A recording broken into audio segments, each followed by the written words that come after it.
Hi friends, trading facts YouTube ఛానల్కి స్వాగతం.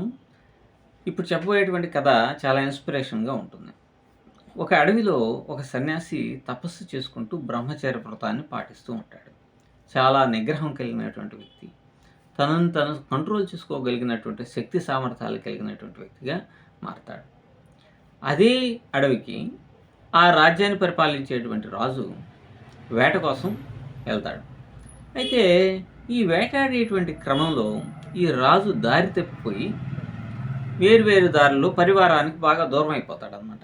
సరే, తన పరివారం ఎక్కడుందని ఎతుకుతూ వస్తూ అటు ఇటు చేసేటువంటి సమయంలో తనకి బాగా దాహం వేస్తుంది, ఆకలి వేస్తుంది, కానీ ఎక్కడ ఏమీ దొరకవు. కానీ దూరంగా ఒక గుడిసెని చూస్తాడు. అక్కడ ఈ సన్యాసి బ్రహ్మచర్య వ్రతాన్ని పాటిస్తూ తపస్సు చేసుకుంటూ ఉంటాడు. అక్కడికి వెళ్దామని వస్తున్నటువంటి క్రమంలోనే ఆయన బాగా నీరసించిపోయి సొమ్మసిల్లి పడిపోతాడు. దీంతో ఆ సన్యాసి ఆ వాటర్ని తీసుకొని వచ్చి ఆ రాజు యొక్క మొహం మీద చిలకరించి ఆయన్ని లేపేసేసి పడిపోయినటువంటి ఆయన్ని లేపేసేసి కొద్దిగా 2-3 పండ్లు, మంచి నీరు ఇస్తాడనమాట. దీంతో రాజుగారు తన ప్రాణాలని కాపాడామని చాలా సంతోషపడి ఆ సన్యాసిని ఒకసారి రాజభవనానికి రమ్మని చెప్పేసి ఆహ్వానిస్తాడనమాట. నాకు ఈ విలాసవంతమైనటువంటి వస్తువులు ఇట్లాంటి ఏమీ అవసరం లేదు, నేను ఈ వ్రతాన్ని పాటిస్తున్నాను అని చెప్పిన రాజుగారు కోరిక మీద సరే వస్తానులే అని చెప్పేసి చెప్తాడు. కొన్ని రోజుల తర్వాత రాజుగారికి ఈ సన్యాసికి రాజప్రసాదానికి వెళ్ళాలి, అంటే ప్యాలెస్కి వెళ్ళాలి అని చెప్పేసి ఒక ఆలోచన వస్తుంది. సరేనని మెల్లగా వెళ్తాడు. ఆ రాజప్రసాదానికి వెళ్ళిన తర్వాత సన్యాసిని గుర్తుపెట్టినటువంటి రాజు నిజంగా తన ప్రాణాలనే కాపాడాడు కాబట్టి ఇతన్ని బాగా అద్భుతంగా అన్ని సపర్యలు చేయాలి అని చెప్పేసి ప్రత్యేకంగా ఒక గదిని కేటాయించి ఒక అందమైనటువంటి స్త్రీని తనకి పరిచర్యలు చేసే విధంగా నియమిస్తాడు. దాంతో ఆ అందమైనటువంటి స్త్రీ ఇతని యొక్క గదికి వచ్చేసి తనకు కావాల్సినటువంటి అవసరాలన్నీ తీర్చడమే కాదు, ఆహారము, పానీయాలు అందించటం, అలాగే నిద్రపోయేటువంటి సమయంలో కూడా తనకి కావలసినటువంటి గాలి వచ్చే విధంగా విసన కర్రతో, అంటే అప్పట్లో ఈ ఫ్యాన్లు గీళ్ళు లేవు కదా, సో విసన కర్రలతో విసరటం ఇవన్నీ చేస్తూ ఉండేదన్నమాట. అయితే కొన్ని రోజులు అట్లానే జరుగుతూ ఉన్నది. సన్యాసి మాత్రం చాలా నిగ్రహంగా తన బ్రహ్మచర్య వ్రతాన్ని పాటిస్తూ అద్భుతంగా తను కంట్రోల్ చేసుకుంటూ ఉన్నాడు. కానీ ఇటువంటి ఇంటిమసీ కారణంగా కొన్ని రోజులు అయిన తర్వాత అతనికి అరే, రోజు వచ్చి సపర్యలు చేసేటువంటి స్త్రీ చాలా అందంగా ఉన్నది, కాబట్టి ఈవిడ్ని మనం కనుక వివాహం చేసుకుంటే ఎలా ఉంటుందో అని చెప్పేసి ఒక ఆలోచన అనేది అతని మెదడులో మెదిలింది. ఆ ఆలోచనే అతనికి నిద్రపోనీయకుండా చేస్తుంది. ఏమో, నేను సన్యాసిని కదా, ఏం అసలు ఒప్పుకుంటుందో లేదో అని చెప్పేసి ఎక్కువ ఆలోచిస్తూ ఉంటాడు. ఉదయాన్నే లేవగానే తను ఇంకా పరిచారి కోసం, అంటే ఆవిడ కోసం ఎదురు చూస్తూ ఉంటాడు. ఆవిడ వచ్చిన తర్వాత ఆవిడతో ఎక్కువగా మాట్లాడటం, అసలు రోజంతా ఆవిడతోనే మాట్లాడుతూ గడిపేయటం చేస్తూ ఉంటాడు. కానీ ఆవిడకేమన్నా ఈ రాజుగారు నియమించినటువంటి బాధ్యతలు కాబట్టి నిర్వర్తించడానికి అక్కడే ఉంటుంది. ఇలా కొన్ని రోజులు గడుస్తుంది. తర్వాత ఆవిడని వదిలిపెట్టి ఉండలేకపోతాడు, ఆమెతో మాట్లాడకుండా ఉండలేకపోతాడు. ఆవిడ ఇంటికి వెళ్ళినప్పుడు తను కూడా తమ ఇంటికి రావాలని కోరుకుంటాడు. ఈరోజు సరేనని చెప్పేసి పరిచర్య ఆవిడ అంటుంది. సరే, రోజు ఈ సన్యాసి వీళ్ళ ఇంటికి రావటం, ఇక ఆడే మాట్లాడుతూ ఉంటాం, ఈ రాజసౌదాన్ని వదిలిపెట్టేసి ఆవిడ కోసం ఎప్పుడు 24 గంటలు ఆవిడ ఇంటి దగ్గరే ఉండటం, ఇట్లా జరుగుతూ ఉంటుంది.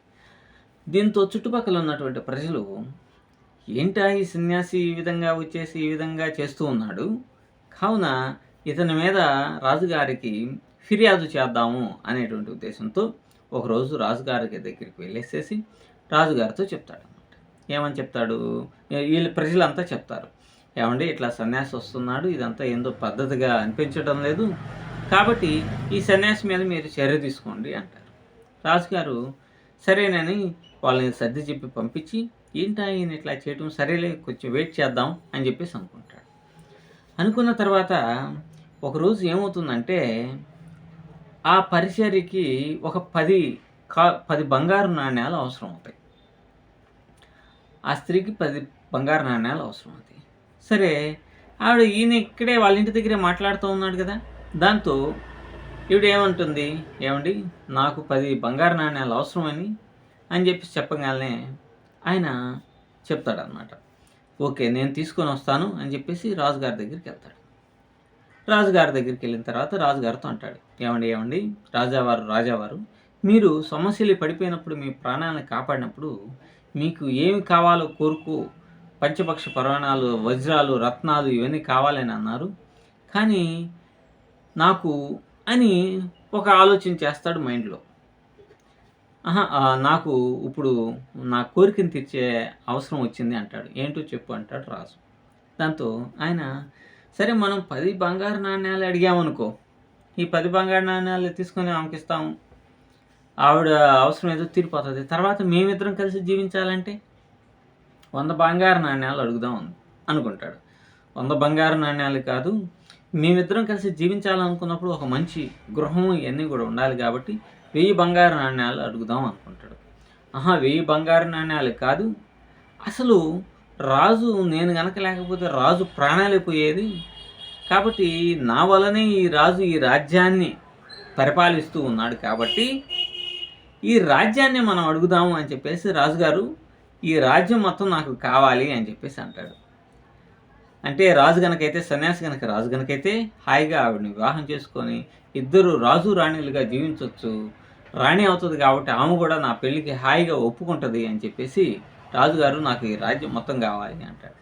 దాంతో అసలే గ్రామస్తులు కంప్లైంట్ చేశారు ఇతని మీద, సన్యాసి మీద. సో ఇతను మారినటువంటి విధానానికి, ఇతను ఈ విధంగా రాజ్యమే కావాలని కోరేసరికి ఇతను వెంటనే రాజుగారికి కోపం వచ్చేసి అతన్ని వెంటనే ఇమ్మీడియట్గా అరెస్ట్ చేసి బంధించి జైల్లో కారాగారంలో పెట్టండి అని చెప్పేసి ఆజ్ఞాపిస్తాడు. దాంతో రాజులు వచ్చేసి ఆయన్ని బందికానాలో పెట్టేస్తారు. అంటే సహజంగా ఏంటంటే మనిషికి కొన్ని రకాలైనటువంటి అట్రాక్షన్స్ అనేటువంటివి ఉంటూ ఉంటాయి. బంగారం ఫస్ట్ థింక్ మనిషి కొన్నిటికి లోబడిపోతాడు. ఫర్ ఎగ్జాంపుల్గా ఫస్ట్ విమెన్కి అట్రాక్ట్ అయ్యాడు. ఈ ఉమెన్ని సాధించడం కోసం బంగారం మీద, డబ్బు మీద ఆలోచన అనేటువంటిది వచ్చింది. ఎప్పుడైతే ఈ బంగారం మీద, దీని మీద ఆలోచన అనేటువంటిది వచ్చిందో అది దావాద్రిగా, అంటే అత్యాశగా మారిపోయి ఆ యొక్క రాజ్యమే ఎవరైతే తనకి ఉండటానికి అవకాశాలు కల్పించాడో, ఎవరైతే ఏ రాజైతే తనకి పంచపక్ష పరమాణాలు ఉండటానికి మంచి గృహము, మంచి పరిచారికలను కల్పించాడో ఆ రాజు యొక్క రాజ్యమే కావాలి అంటే ఈ స్త్రీ వ్యామోహం అని, డబ్బు అనేటువంటివి కనుక, విపరీతమైనటువంటి గ్రీడీనెస్ కనుక వెళ్తే వాళ్ళ జీవితాలే పతనం అవుతాయి అనటానికి ఇది చాలా బెస్ట్ స్టోరీ. సో ఇది రీసెంట్గానే నేను యూట్యూబ్లో ఇంగ్లీష్ ఛానల్లో చూశాను, అది మీకు చెప్తున్నాను. Thank you. మీకు నచ్చితే లైక్ చేయండి, షేర్ చేయండి, మరియు సబ్స్క్రైబ్ చేసుకోండి. Thank you very much.